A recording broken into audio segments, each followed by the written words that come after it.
نحمده ونستعينه ونستغفره ونؤمن به ونتوكل عليه ونعوذ بالله من شرور أنفسنا ومن سيئات أعمالنا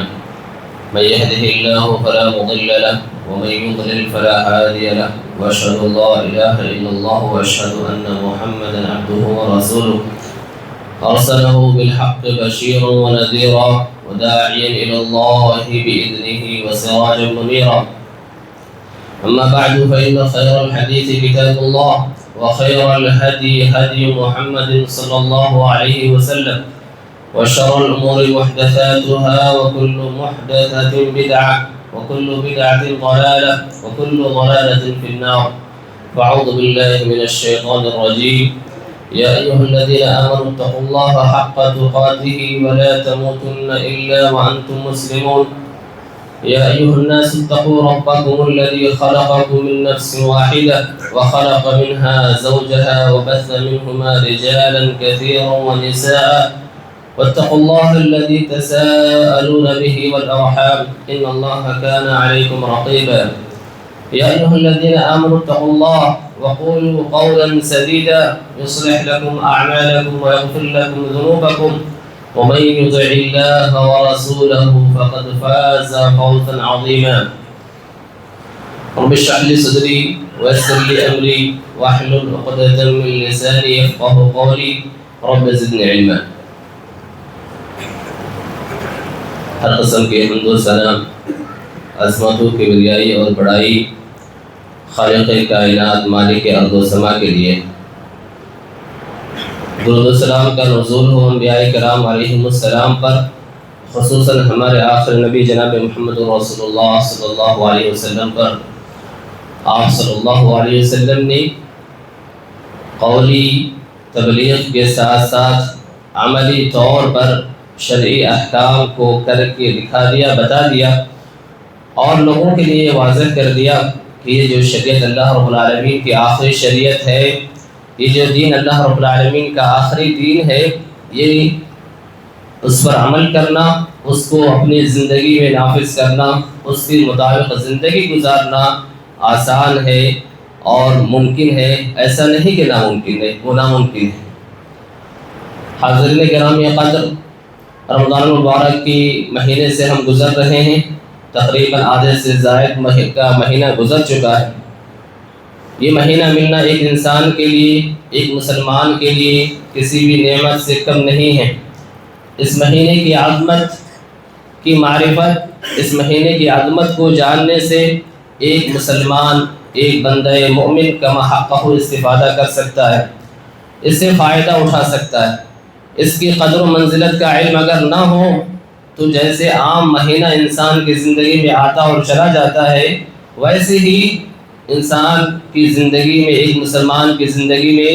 یہ مہینہ بھی ایسے ہی آئے گا اور جو ہے آدھا جا چکا ہے، بقیہ بھی چلا جائے گا. لیکن اگر ایک مسلمان کو اس ماہ مبارک کی عظمت کا احساس ہو کہ وہ کس قدر عظیم مہینے کو پایا ہے، اہل علم نقل کرتے ہیں کہ اگر کسی وفات پائے ہوئے شخص سے اگر یہ تمنا پوچھی جائے، یہ خواہش اس سے پوچھا جائے کہ تمہیں کس چیز کی تمنا ہے، کس چیز کی خواہش ہے، تو کہتے ہیں کہ وہ رمضان کے ایک دن کی تمنا کرتا ہے. کیونکہ رمضان المبارک کا مہینہ پانا یہ بڑی خوش نصیبی کی علامت ہے. اللہ رب العالمین کی طرف سے بندے پہ بڑا انعام و اکرام اور اس کی فضیلت ہے،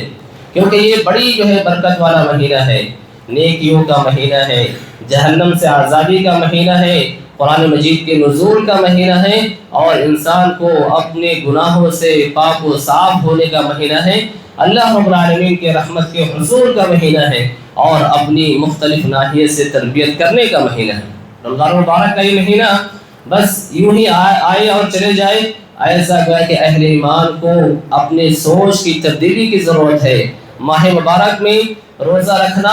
اور بھوکا پیاسا رہنا ہی مقصود نہیں، بلکہ اللہ سبحانہ و تعالیٰ اس ماہ مبارک کے ذریعے سے ایک مسلمان کی، ایک مومن کی، ایک بندہ مومن کی تربیت کرنا چاہتے ہیں. اسے جو ہے ایک سانچے میں ڈھالا ہوا دیکھنا چاہتے ہیں، ایک جو ہے اس کی زندگی میں تبدیلی آنی چاہیے. ایسا اللہ رب العالمین کا اس ماہ مبارک کے پیچھے مقصد ہے.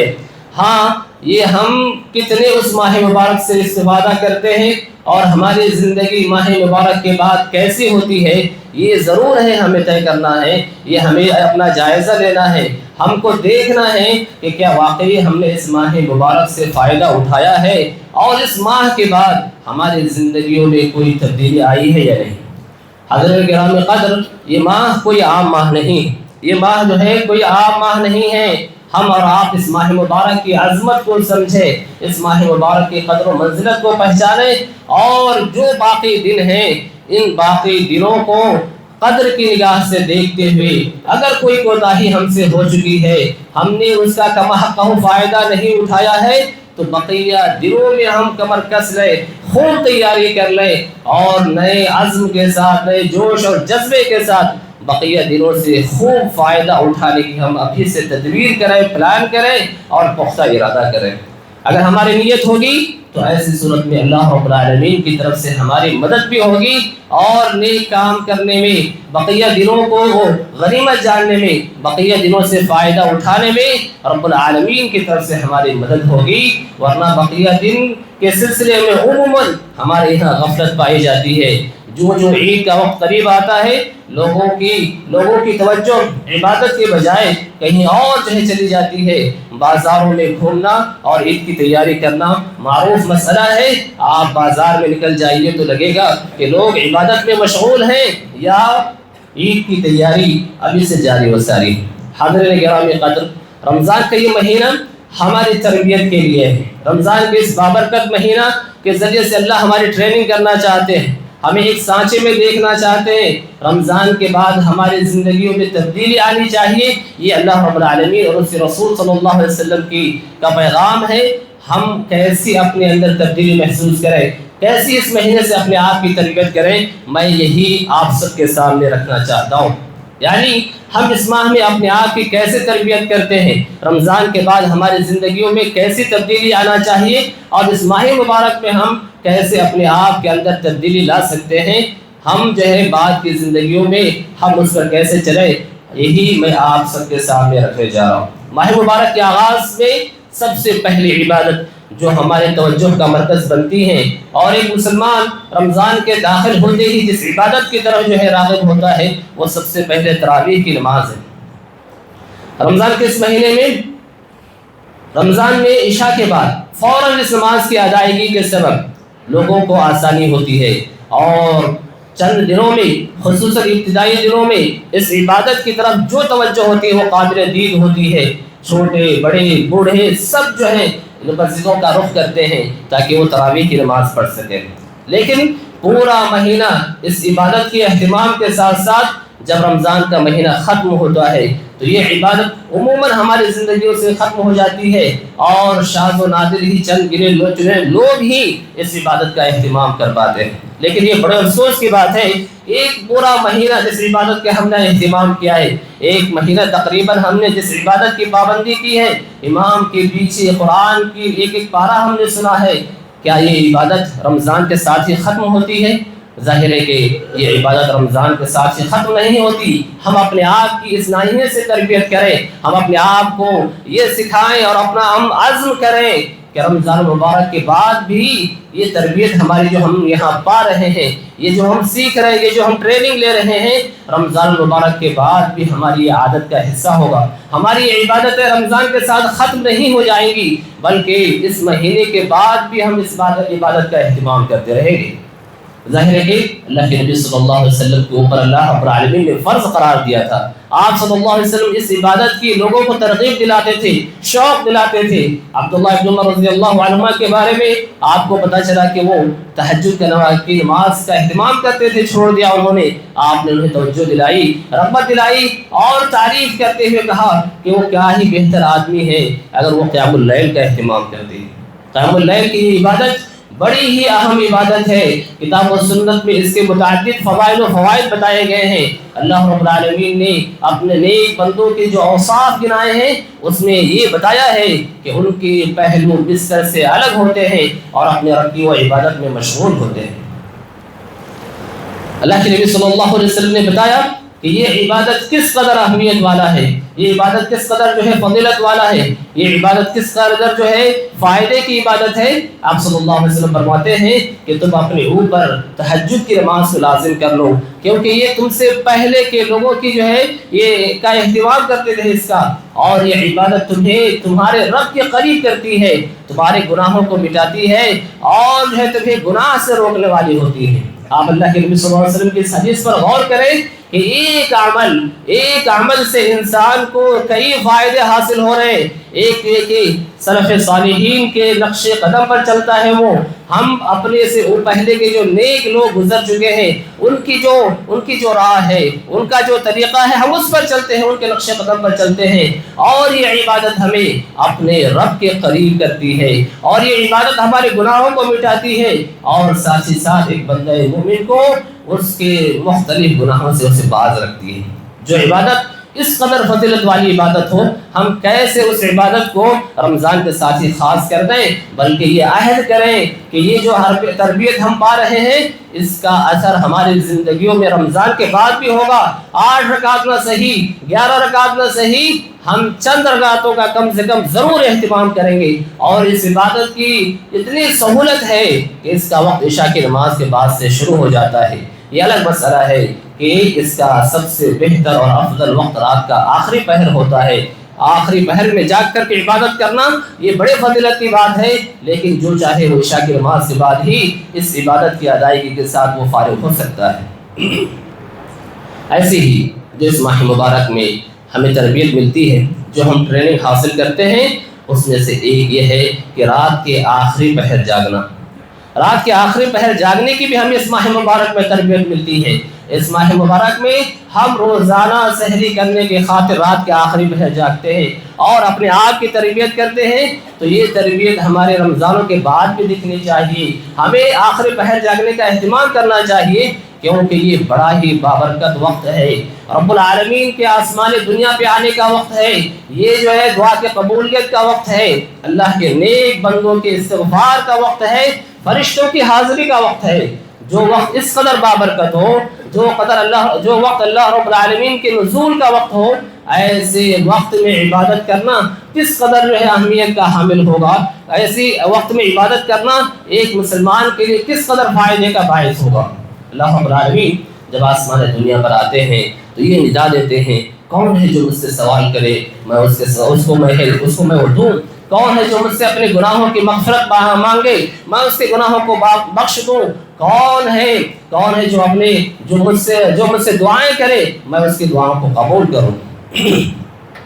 لہذا ہم جب اس ماہ مبارک میں جاگتے ہیں تو اس آخری پہر کو ہم غنیمت سمجھیں، چند لمحے کے لیے صحیح اللہ رب العالمین کے دربار میں ہاتھ پھیلائیں، دعائیں کریں، اور یہ جو اللہ کے نبی صلی اللہ علیہ وسلم نے ہمیں بتایا ہے کہ اللہ رب العالمین کی نزول کا وقت ہوتا ہے، اس وقت کو غنیمت سمجھیں، اور اس وقت ادھر ادھر کا فضول کا کام کرنے کے بجائے ہم اس کو غنیمت سمجھتے ہوئے دعا میں، استغفار میں، اور بقیہ جو وقت بچا ہے سحری میں لگائیں، اور جو ہے اس وقت کوئی ایسا کام نہ کرے جو اس وقت کے وقار اور اس وقت کی عظمت کے برخلاف ہو۔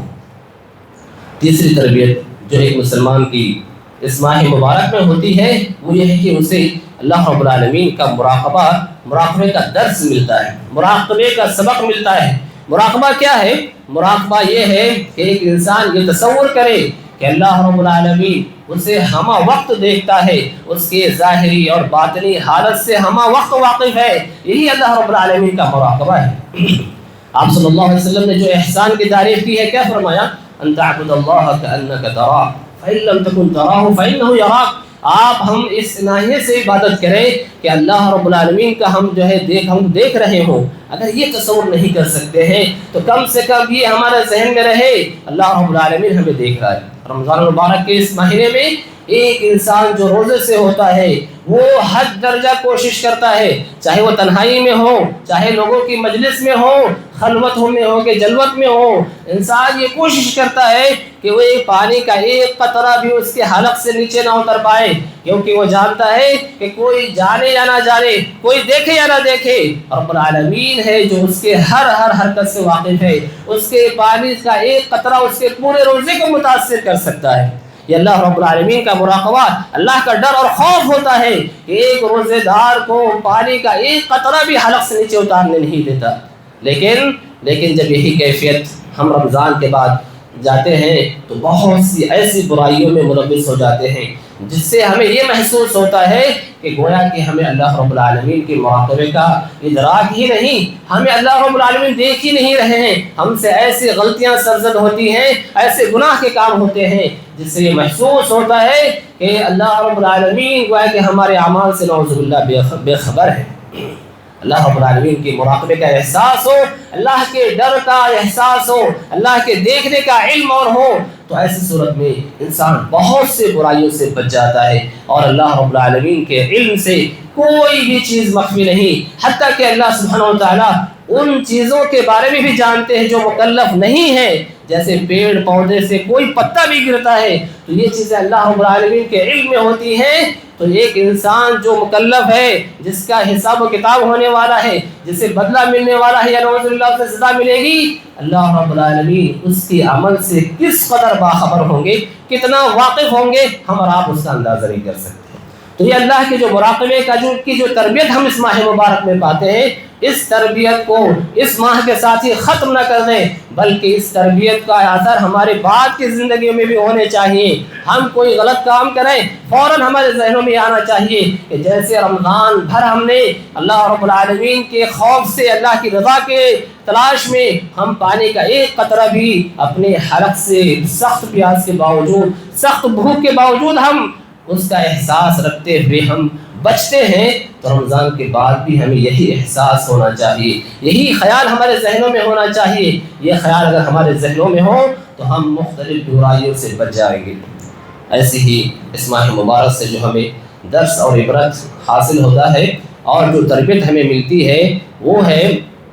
کہ ہم اس ماہ مبارک میں اپنے زبان کا بڑا ہی اچھا استعمال کرتے ہیں۔ ہم اس ماہ مبارک میں اپنی زبان سے کسی کو تکلیف دینا نہیں چاہتے تاکہ ہمارا روزہ متاثر نہ ہو۔ ہم اس ماہ مبارک میں زبان سے غلط چیز نہیں بولنا چاہتے، ہم غلط کام نہیں کرنا چاہتے تاکہ ہمارے روزے کا ثواب ختم نہ ہو، اور یہ ہر مسلمان سے مطلوب و مقصود بھی ہے، کیونکہ اللہ کے نبی نے بتایا کہ جو آدمی جھوٹ بولنا نہ چھوڑے اور غلط کاموں پہ عمل کرنا نہ چھوڑے تو ایسے شخص کا اللہ کے پاس بھوکا پیاسا رہنے کی کوئی ضرورت نہیں ہے۔ اس حدیث کے اعتبار سے اس پر اللہ رب العالمین کے اس نبی کے صلی اللہ علیہ وسلم کے اس فرمان پہ بھروسہ رکھتے ہوئے ہم ہر طرح کی غلط کاموں سے بچنے کی کوشش کرتے ہیں، اور اسی میں سر فہرست زبان بھی ہے۔ زبان کا استعمال ہم اس ماہ میں بڑا اچھا کرتے ہیں، برائیوں سے بچ کر کے اچھے کاموں میں کرتے ہیں، ذکر و اذکار کرتے ہیں، قرآن کی تلاوت وغیرہ بھی کرتے ہیں، لیکن جب رمضان کا یہ مہینہ ختم ہوتا ہے تو ہمارے زبان سے ایسے کلمات، ایسی چیزیں ہونے لگتی ہیں جو رمضان میں نہیں ہو رہی تھیں۔ نتیجہ یہ نکلتا ہے کہ رمضان میں جو تربیت اور جو ٹریننگ ہم نے لیا ہے، رمضان کے ساتھ خاص کر کے رمضان کے بعد ہم آزاد ہو جاتے ہیں، لیکن یہ تربیت میں گویا کہ کمی ہے۔ جو مہینہ بھر ہم نے تربیت پایا ہے اس تربیت کو ہم رمضان تک محدود نہ کریں، بلکہ رمضان کے بعد بھی ہم اپنے زبان کا بہتر سے بہتر استعمال کریں، کیونکہ یہ زبان رحمت بھی ہے اور زحمت بھی ہے۔ اگر ہم نے زبان کا اچھا استعمال کیا یہ زبان ہمارے لیے باعث رحمت ہے، زبان کا ہم نے غلط استعمال کیا یہ زبان ہمارے لیے باعث زحمت ہے۔ اللہ کے نبی صلی اللہ علیہ وسلم معاذ رضی اللہ عنہ کے ساتھ تھے اور آپ نے کہا کہ اپنی زبان کی حفاظت کرنا کف علیک ھذا۔ آپ صلی اللہ علیہ وسلم سے معاذ رضی اللہ عنہ نے پوچھا، اے اللہ کے نبی صلی اللہ علیہ وسلم، کیا ہم جو کچھ بولتے ہیں اس پہ بھی ہمارا مواخذہ کیا جائے گا؟ آپ صلی اللہ علیہ وسلم نے کہا، اے معاذ تمہاری ماں تمہیں گم پائے، کیا لوگوں کو جہنم میں جو ہے اونٹھے منہ اگر کوئی چیز ڈالنے والی ہے وہ تو اس کی زبان ہی ہے۔ لہٰذا ہم زبان کا صحیح استعمال کریں، اس زبان کے ذریعے سے ہم کسی کو جیت بھی سکتے ہیں اور اس زبان کے ذریعے سے ہم کسی کو جیت کے بھی رکھ دے سکتے ہیں۔ لہٰذا ہم زبان کے استعمال کی جو تربیت اس ماہ مبارک میں حاصل کر رہے ہیں، اس ماہ مبارک کے ساتھ ساتھ یہ ہمارے ساتھ زندگی کے دیگر مہینے میں بھی چلے، اور ایسا نہ ہو کہ ہم زبان کا غلط استعمال کرنے لگ جائیں۔ اس ماہ مبارک میں جو ہم تربیت پاتے ہیں انہیں میں سے ایک یہ بھی ہے کہ ہم مختلف اوقات میں نیک کام کرنے اور جو ہے نیکیوں کی طرف آگے بڑھنے کا جذبہ رکھتے ہیں اور نیکیوں کی طرف آگے بڑھنے کا ہمارے اندر بڑا ہی شوق ہوتا ہے، نیکیوں میں آگے بڑھنے کی ہم میں سے ہر ایک کو خواہش ہوتی ہے۔ رمضان کے آتے ہی ہم میں سے بہت سے لوگ اللہ کے فضل و کرم سے بہت ساری نیکیاں کرتے ہیں، اچھے کام انجام دیتے ہیں، آگے بڑھ بڑھ کے جو ہے نیکیوں میں حصہ لیتے ہیں۔ یہ نیکی کا یہ جذبہ، نیکیوں میں آگے بڑھنے کی یہ خواہش اور یہ رغبت رمضان المبارک تک ہی محدود نہیں، بلکہ زندگی کے ہر مہینے میں، ہر مرحلے میں اس کی ضرورت ہے۔ اللہ رب العالمین نے اور نبی کریم صلی اللہ علیہ وسلم نے ایک مسلمان کو یہی تاکید کی ہے کہ وہ مسلمان نیکیوں میں آگے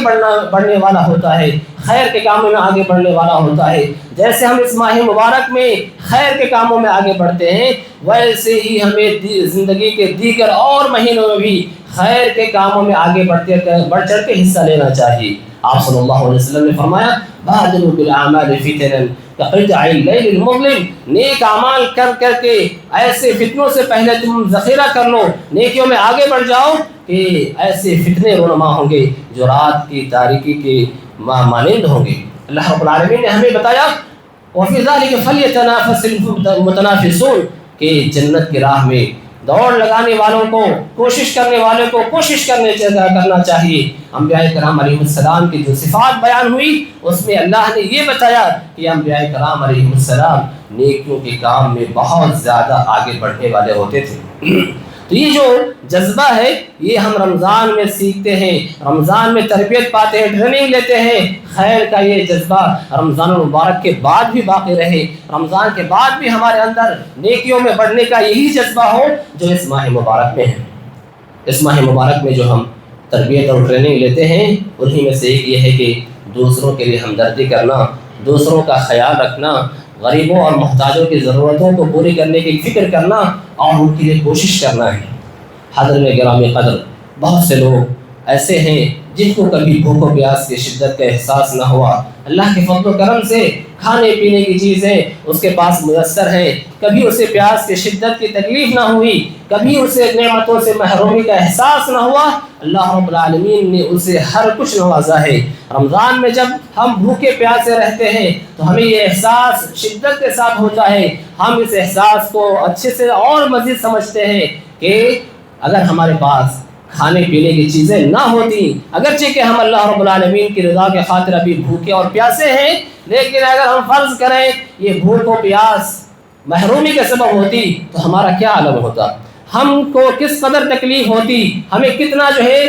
ہمیں کوئی پریشانی ہوتی۔ لیکن وہ لوگ جو ہمیشہ اس نعمت سے محروم ہیں، جنہیں اللہ رب العالمین نے کسی مصلحت کی خاطر دنیا سے نوازا نہیں ہے، انہیں کھانے پینے کے معاملات میں تکلیفیں، دیگر اور مسائل میں پریشانی ہے، انسان کے اندر یہ جذبہ پیدا ہوتا ہے کہ وہ دوسروں کا خیال کرے، دوسروں کے خاطر وہ ہمدردی کرے اور اپنے مال کا کچھ حصہ اللہ رب العالمین کے راہ میں خرچ کرے۔ اور یہ جو خرچ کرنے کا مسئلہ ہے، رب العالمین صرف رمضان المبارک ہی میں اس کا حکم نہیں دیا ہے، یہ الگ مسئلہ ہے کہ رمضان میں خرچ کرنے کے سلسلے میں لوگوں میں جو ہے بہت سارا جذبہ پایا جاتا ہے۔ یہی جذبہ، لوگوں کے خیال کرنے کا جذبہ، لوگوں کے ہمدردی کا جذبہ، غریبوں اور مسکینوں کے کام آنے کا خیال رمضان المبارک کے بعد بھی ہونا چاہیے۔ اللہ رب العالمین نے جہاں خرچ کرنے کی ترغیب دلائی ہے، اللہ نے یہ بتایا کہ اگر ہم اللہ رب العالمین کے راہ میں خرچ کرتے ہیں تو یہ ہمیں واپس ملے گا۔ وَمَا تُنْفِقُوا مِنْ خَيْرٍ يُوَفَّ إِلَيْكُمْ وَأَنْتُمْ لَا تُظْلَمُونَ،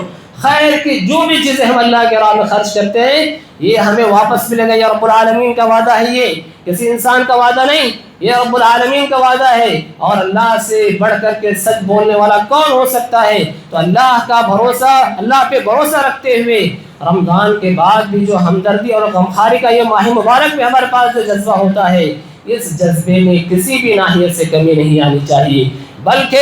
یہ جذبہ رمضان کے ساتھ ساتھ ہمارے ساتھ باقی رہے، دیگر مہینے میں بھی ہم اس کو ساتھ لے کر کے چلیں اور غریبوں کی، ضرورت مندوں کی، پریشان حال لوگوں کی ہم کام آئیں، اور یہ ہمدردی کا جو ہے جذبہ ہمارے پاس اس مہینے میں پیدا ہوتا ہے یہ ماہ مبارک کے ساتھ ہی ختم نہ ہو بلکہ دوسرے مہینوں میں ہمارے ساتھ رہ جائے۔ ایسی اس ماہ مبارک میں جو ایک انسان تربیت دیتا ہے وہ ہے واجبات کی پابندی کا خصوصی اہتمام، فرائض کے سلسلے میں دیکھیے عام مہینے میں نماز پڑھنے والے عمومی طور پر کچھ نہ کچھ کم ہوتے ہی ہیں۔ رمضان مبارک جیسے ہی آتا ہے واجبات اور نماز کے معاملات میں الحمدللہ ہماری مسجدیں آباد ہو جاتی ہیں۔ اللہ رب العالمین انہیں مزید توفیق دے کہ جیسے وہ اس ماہ مبارک میں واجبات کی ادائیگی کا اہتمام کرتے ہیں، نماز کی شدت سے پابندی کرتے ہیں، مساجد میں آ کر کے نماز پڑھتے ہیں۔ رمضان کے بعد بھی یہی مسجدیں ہیں، وہی رب ہے جس کی ہم رمضان میں عبادت کرتے ہیں۔ رمضان کے ساتھ یہ پابندی ہمارے ساتھ ختم نہ ہو، بلکہ رمضان کے بعد تو ہماری بہتر حالت ہونی چاہیے، کیونکہ عبادت کے قبول ہونے کی جو علامتیں اہل علم ذکر کرتے ہیں اس میں سے ایک یہ ہے کہ انسان اس عبادت کے بعد اس کی حالت اچھی ہو، بہتر ہو۔ یہ اس بات کی علامت و پہچان ہے کہ اس کی سابقہ عبادت قبول ہوئی ہے۔ تو رمضان المبارک کے مہینے میں ہم اگر واجبات کی پابندی کرتے ہیں، بالخصوص نماز کا اہتمام کرتے ہیں، تو یہ اہتمام عید کے چاند کے ساتھ ساتھ ختم نہ ہو، بلکہ یہ دیگر مہینوں میں بھی وہی اہتمام کی ہم عزم کریں اور پختہ ارادہ کریں۔ رمضان سے جو ہم تربیت پاتے ہیں اور ٹریننگ لیتے ہیں وہ ہے ایک دعا کا اہتمام۔ دعا کا اہتمام ایک رمضان میں ہم بہت سارے جگہوں پر کرتے ہیں۔ رمضان میں خصوصی طور پر بہت سے لوگ افطار کے وقت دعا کا اہتمام کرتے ہیں۔ رمضان میں اللہ کے نبی نے بتایا کہ ایک روزے دار کی جب تک وہ روزہ رکھتا ہے تب تک وہ اس کی دعا قبولیت کے دائرے میں ہے۔ فجر صادق سے لے کر کے غروب شمس تک ایک روزے دار کی دعا قبول ہوتی ہے۔ ایسا نہیں کہ وہ صرف اس کی دعا غروب شمس کے وقت ہی قبول ہوتی ہے، افطار کے وقت ہی قبول ہوتی ہے، ایسی بات نہیں، بلکہ ایک صائم کو، ایک روزے دار کو دن بھر دعا کا اہتمام کرنا چاہیے۔ اور اس ماہ مبارک میں ہم دعاؤں کا اہتمام کرتے ہیں۔ نمازوں کے بعد آخری پہر میں جاگتے ہیں تو بھی اللہ کے نیک بندے وہاں پہ دعا کا اہتمام کرتے ہیں، لیکن ماہ مبارک کے ختم ہونے کے ساتھ ایسا دکھتا ہے کہ دعا کی عبادت بھی ہم سے رخصت ہو گئی ہے۔ آپ مسجدوں میں غور کریں کہ نماز کے بعد جو دعا کی قبولیت کا ایک وقت ہے، اس وقت لوگ دعا کرتے ہوئے چند ہی لوگ نظر آئیں گے، یا تو کئی دن گزر جائے کوئی دعا کرتا ہوا نظر نہیں آئے گا۔ ایسا نہیں ہے کہ رمضان ہی میں دعا قبول ہوتی ہے، یہ الگ مسئلہ ہے کہ رمضان میں دعا کی قبولیت کے زیادہ امکانات ہیں، کیونکہ آیت الصیام کے بیچ میں اللہ تعالیٰ نے دعا کا حکم دیا ہے۔ تو یہ جو دعا کی عادت ہے، یہ جو دعا کی تربیت ہے، یہ جو تربیت ہم رمضان میں پاتے ہیں ہمارے ساتھ زندگی کے دیگر اور دنوں میں بھی جائیں۔ اور یہ دعا ہر قسم کی ضرورتوں کو مانگنے کا ہتھیار ہے، برائیوں اور شر سے، پریشانیوں سے نجات پانے کا ہتھیار ہے۔ انبیاء کرام علیہ السلام کی زندگیاں پڑھتے ہیں، آپ سنتے ہیں کہ انہوں نے کتنی دعائیں کی، مشکل سے مشکل حالات میں دعائیں کرتے رہے۔ دعا کی قبولیت کے سلسلے میں جلدی نہ کریں، اللہ رب العالمین سے مانگتے ہیں تو کہ ہم اللہ کی عبادت کر ہی رہے ہوتے ہیں، مانگتے ہیں تو دعا کا فائدہ کسی نہ کسی ناحیے سے ہمیں مل ہی جاتا ہے۔ لہٰذا یہ جو تربیت ہم اس ماہ مبارک میں پا رہے ہیں، اس تربیت کو ہم رمضان کے بعد بھی جو ہے لے کر کے چلیں۔ ایسی ہی ایک جو اہم عبادت ہے وہ ہے قرآن کی تلاوت کا۔ رمضان المبارک میں ہم قرآن کی تلاوت کا بڑا اہتمام کرتے ہیں۔ ہر چھوٹا بڑا کوشش کرتا ہے کہ کم سے کم ایک بار تو قرآن کی تلاوت کو مکمل کر لے، اور کرنا بھی چاہیے۔